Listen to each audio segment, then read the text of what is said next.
Hello, welcome to RTV.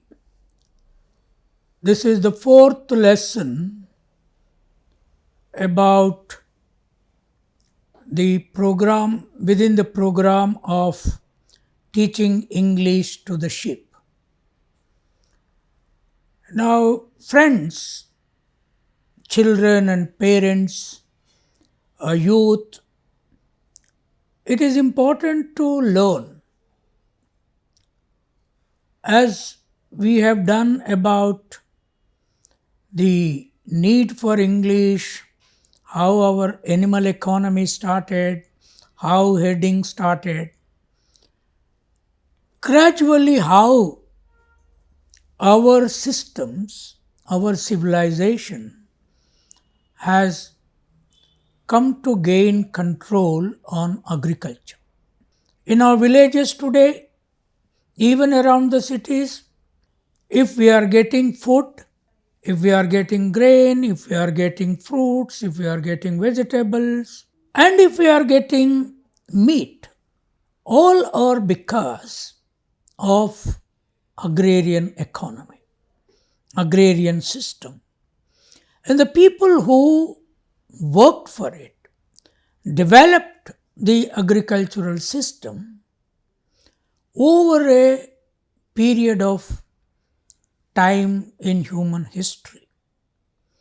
Over a period of centuries, people have come to acquire grip over agriculture and tilling the land.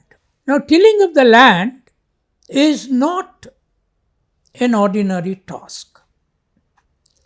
First of all, human beings have to understand which soil, under what circumstances, it can produce crop, it can give rise to crop with a given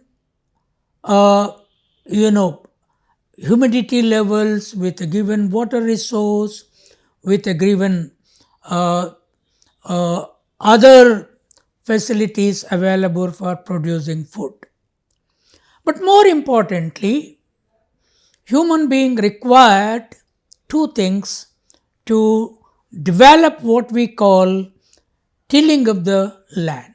One, human being had to train animals.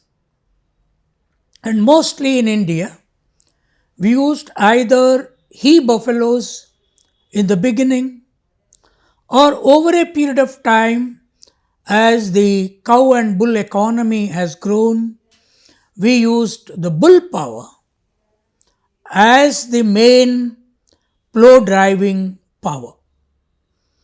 Now, you should know now what is actually a plow,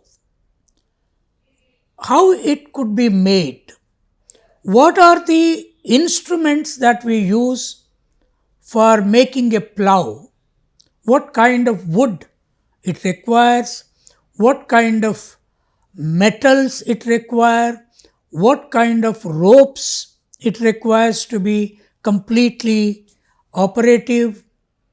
Now, who were the people who need to work around these instrument making? Now, I will take up two important components of this. One, training animals to properly, systemically pull the plow in tilling of the land. This requires lot of animal psychology study, and at a particular age, mostly in India, they were training male animals for pulling the plow. Now, to train an animal to be properly working along with human cooperation required minimum a 1 year training for the animal. Now, its psychology has to be studied, its processes has to be carefully handled, and mostly the villagers, those who are known as today the Dalits, the backward classes, and the farming communities involved in animal training. Animal training is one aspect, but the second aspect is making of the plough. Plough in the historical course was made with wood. Now, who were doing this? The small group of carpenters who specialized in plough making engineering process. They studied carefully the nature and character and the viability of the wood that they were trying to make a plough out of it.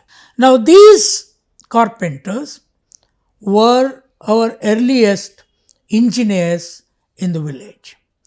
Now, engineering knowledge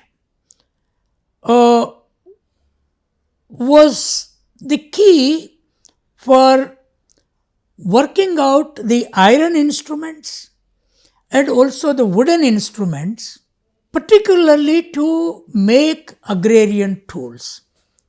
Because in those days, in the early economic processes, human beings were not very much concerned about how to build a very good house, how to make tables, how to make chairs.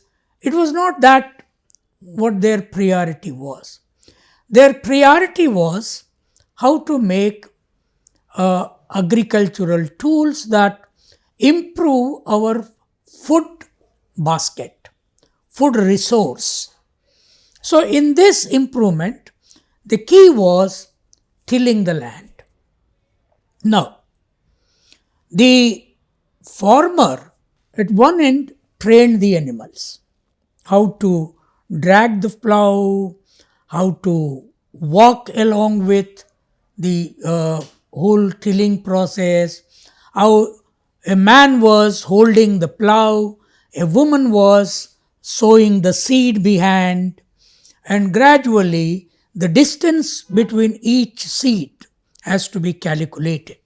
Now that depends what would be the furrow depth, how much space should be given between one furrow and another furrow when you till the land. This has to be studied by the farmer carefully, because all seeds do not become plants with the same depth of the furrow or in the same kind of the water resource levels that one requires. So, for example, the millets required very little water resource and a particular kind of furrow to grow as a plant in a week or 10 days. Whereas paddy required a different kind. Now, this study was a huge systemic study by a farmer. Unfortunately, we have not written lessons or books around the farmer techniques or scientific processes that they worked around producing food in India. Other countries have done. So what they did was very interesting. When the early rains come, they guess how much rain has fallen. So if the rain is enough to really start plowing the land, and then which land can give which crop better. See, you have all kinds of varieties of grain that they develop to produce from the soil. Now, what is agriculture? Agriculture is a work that produces 10, 20, 30 grains out of one grain. Or if the crop is better, out of one grain, they produce 50 grains. Now imagine the importance of this. From one grain, you grow a plant having sown into the land, and the farmer needs to give it required water, required fertilization, required environment, and they have to protect the plant as it is growing and also after it grows. Now in that situation, one grain that becomes a plant over a period of time as it matures can produce 10 grains, 20 grains, 30 grains, 50 grain on one plant. Now sometimes 100 also. Now sometimes 1,000. So some plants do that. That's how human survival became easy, because you are seeding one grain and giving rise to a plant, and that plant grows within a certain period of time, and then it gets harvested. Now what the carpenter does here, and there is another engineering work that is involved. Whenever you need iron related instruments for agricultural purpose, iron smiths were very important. These iron smiths were highly skilled people. In the villages, in the towns, there were two kinds of very sophisticated engineers. One kind was ironsmithing. The another kind was goldsmithing. That the ironsmith was making instruments of agrarian production, household instruments of iron. Even to build a house, they needed iron rods, iron blades, iron other kind of things. For example, to cut a crop, they needed a sickle. Or even to hit something, they needed a hammer. So who makes them? The ironsmith. So both in the combination of farmer, carpenter, ironsmith, the agricultural operations take a shape. But added to this, there is a need for rope makers. You know who were the greatest rope makers in India? The greatest rope makers were Dalits. They were making with two kinds of ropes. One, only Dalits were making leather ropes. And leather ropes were supposed to be stronger than other jute or something else kind of ropes or cotton. So only Dalit skill operators. They were also engineers, what they were called leather engineering technology. So leather industry, leather engineering technology was central to agricultural production and tilling of the land. In my childhood, the Dalit communities used to take out dead animals and skin them off and convert the skin into leather. And out of the leather, they were making leather ropes for agrarian needs. And without leather ropes, tilling of the odd soil, the way you bind the cattle and the plow together to keep pulling for tilling the soil would have been impossible. So there is a combination of people. Now within this combination, you need another engineering skill that comes into agriculture. That is pot making. And other basket making.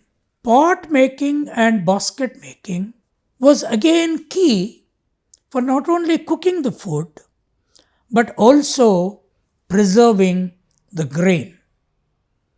So the pot makers had to study the soil process. Which soil can turn into a pot? So all this was a compendium of agrarian production. Now in this, tilling the land is the central thing, because without tilling the land, agricultural expansion of grain and production of surplus grain, more than what the village can eat and then go and sell outside, would not have been possible. So, in this whole history of tilling, now this very process also evolved its own gods and goddesses. There are two important god-goddess images in Indian villages. One in Telugu area called Potaraj, which is basically a crop-related god. The other one is Katta Maisamma. So the Potaraju is known as a protector of crop. Once the farmer tills the land and seeds it, and then the crop grows, but it needs to be protected from thieves, animals, birds, and so on. So they used to use a symbol, a divine symbol or image called Potaraj. Now they used to put a statue kind of a thing and color it in a manner that birds are afraid of him, animals think that there is a human being in the crop, so they don't go that side. And sometimes in the night, even if a thief was trying to steal something from the crop, the thief thinks that there is somebody standing there. So they make that image in that way. And who is Kattamaisama? Urban people, even our colleges, universities, schools, don't teach about this goddess. This goddess has become goddess because she was the first woman to build tank bunds. She was the first woman at the time of Harappan civilization, that is 5,000 years back. She understood how to store water, rainwater, by building a tank. Now, she, in the whole of country, in different names, became water storing goddess called Katta. Katta is bund. So, her name is Maisamma. So, people worship her, people give her offerings, people give her both meat and vegetable or rice or other grains, whatever they have. So, this whole production of crop and building agricultural economy is the second step after our animal economy. So, today I will stop with this. On this lesson, our fifth lesson would be on how to cut crops, how to harvest, how people preserved grain, what kind of technologies they used, how did they transport. Thank you very much. Subscribe. RTV RTV Telugu. RTV Telugu. RTV Telugu.